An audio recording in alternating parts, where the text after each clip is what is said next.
کہا میری بیوی بہت بد زبان ہے، میں کئی دفعہ طلاق دینے کی سوچ چکا ہوں، لیکن میرے 3 بچے ہو چکے ہیں، بچوں کو دیکھتا ہوں تو پھر میں اپنے صبر کا گھونٹ پی لیتا ہوں، ورنہ میرا جی چاہتا ہے اس کو ابھی طلاق دے کے گھر سے نکال دوں۔ دولت بھی موجود ہے، خوبصورتی بھی موجود ہے، شکل بھی موجود ہے، عزت بھی موجود ہے، سہولت بھی موجود ہے، کیا چیز موجود نہیں؟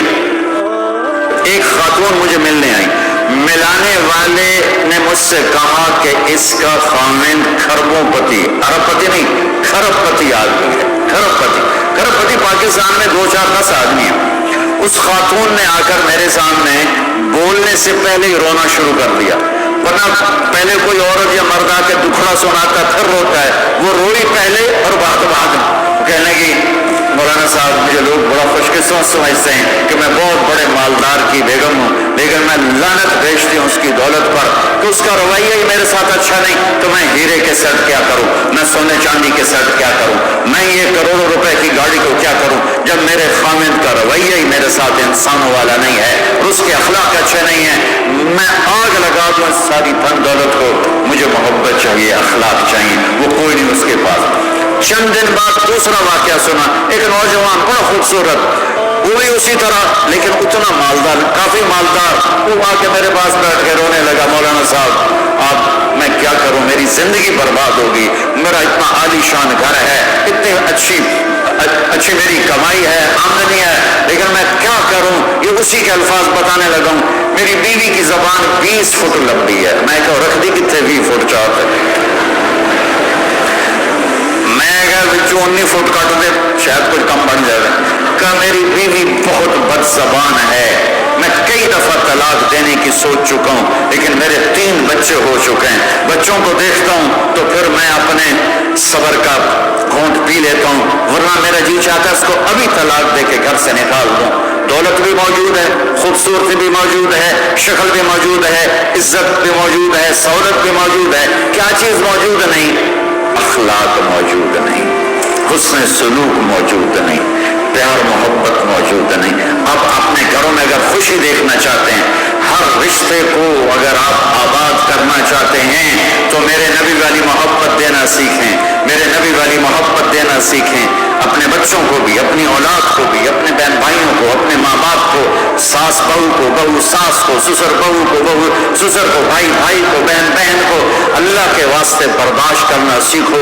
مجھے میرے رب کی قسم ساری دنیا کا چین و سکون برداشت میں ہے، صبر میں ہے، صبر میں ہے، صبر میں ہے۔ زبان ایک نوجوان میرے پاس آیا، کہا جی میری بیوی سے لڑائی ہوتی، مجھے کوئی تعویذ دو۔ میں نے کہا بیویوں پہ تعویذ اثر ہی نہیں کرتا۔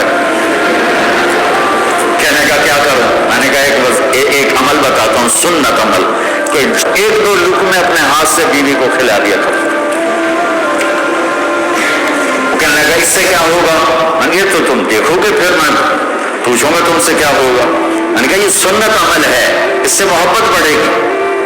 کوئی 8-10 دن گزرے تو اس کا فون ویسے آ گیا حال احوال پوچھنے میرا، تو مجھے اپنی بات یاد آ گئی۔ میں نے کہا میری بات پہ عمل کیا تھا؟ کہنے کا نہیں۔ میں نے کہا کیوں؟ کہنے کا شرم آتی۔ میں نے کہا لڑتے ہوئے شرم نہیں آتی؟ کبھی کوئی کمزور سے بھی لڑتا، عورت تو بیچاری کمزور ہے، چلو یہاں کی عورتیں طاقتور ہیں، سنا ہے کہ بڑی شیرنیاں ہیں، ان کے خامد سارے بکری یہ شیر ہیں، الٹا ہی کام ہے، یہاں عورتیں شیر ہے، خامد بکریاں ہیں۔ چلو بھائی تم مہربانی کر کے اپنے خامدوں کو عزت دو، اور ان سے کہتا اپنی بیویوں کو عزت دو، محبت سے رہو۔ تو میں نے کہا بے وقوف، کبھی کمزور کے ساتھ بھی کوئی لڑتا ہے، اس میں تمہیں شرم نہیں آتی اور اس میں شرم آتی ہے؟ سنت۔ میں نے کہا چل کر اور مجھے بتا۔ کوئی 2 گھنٹے بعد اس کا فون آیا کہ مولانا دوپہر کا کھانا تھا، میں نے اپنی بیوی کے منہ میں لقمہ جو دیا نا تو اس کا منہ وہیں کھلا رہ گیا۔ وہ کہنے لگی تو نے خود تو کیا نہیں، کسی نے تجھے بتایا ہے؟ کس نے بتایا؟ تو بتا، تیرے اندر یہ ظرف نہیں ہے، تمہیں یہ سبق کس نے پڑھایا؟ اس نے کہا مجھے یہ سبق مولوی طارق جمیل نے پڑھایا۔ تو کہنے لگا میری بیوی نے ایسے اپنی جھولی اٹھا لی اور کہا مولوی طارق جمیل اللہ اس کے بچوں کو سلامت رکھے جس نے تمہیں انسان بنایا۔ میرے بھائی بہنوں صبر کرنا سیکھو۔ ہماری ایک دیوبند تھی ماسی شریفہ، مر گئی بیچاری، تو وہ آگے میری بہن کے پاس، چھوٹا قد، موٹی ڈٹی، تو بڑی لڑکی، پوری شیرنی۔ وہ آ کے کہنے لگی میری بہن کو بہن تو چنگی طرح جانتی ہے بیبی ہے میری نوواں بڑیاں لڑدی ہیں، میں کوئی تویز دے ساریاں میری نوکر بن جانا۔ اب میری بہن کو پتا تھا کہ سارا لڑائی کا تماشا تھا ماسی شریفہ تو شروع ہوتا، اردو تو ہوتا ہی کچھ نو بیچاریاں معصوم دیاں چھوٹیاں چھوٹی عمر دیاں۔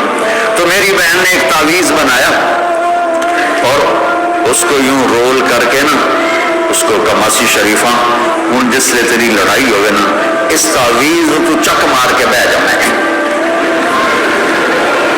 تے چھڑانا نہیں، جے تو چھڑیا تو مر جانا، یہ پکا کر کے رکھی۔ اس نے کیا کیا، ماسی شریفوں کو چپ کروایا۔ اب ہمارا دیہاتی ماحول ہے، تعویذوں کی بڑا عقیدت ہے، صحیح تعویذ تو اثر کرتے ہیں لیکن اکثر تو ہیرا پھیری والے بیٹھے ہوئے سارے، تو اللہ ماشاء اللہ۔ تو 8ویں دن وہ آ گئی، بی بی تو بڑا چنگا تعویذ دیتا، ساری لڑائی ختم ہو گئی۔ کیوں کہ ماسی شریفہ چپ ہو گئی۔ تو میں ان ساری مستورات کو یہ تعویذ دے کے جا رہا ہوں، یہ سب لے لو، یہ مرد بھی لے لو، اور جب کوئی جھگڑا ہو اے یہاں رکھ کے چپ کر کے بیٹھ جانا، آپ کی لڑائی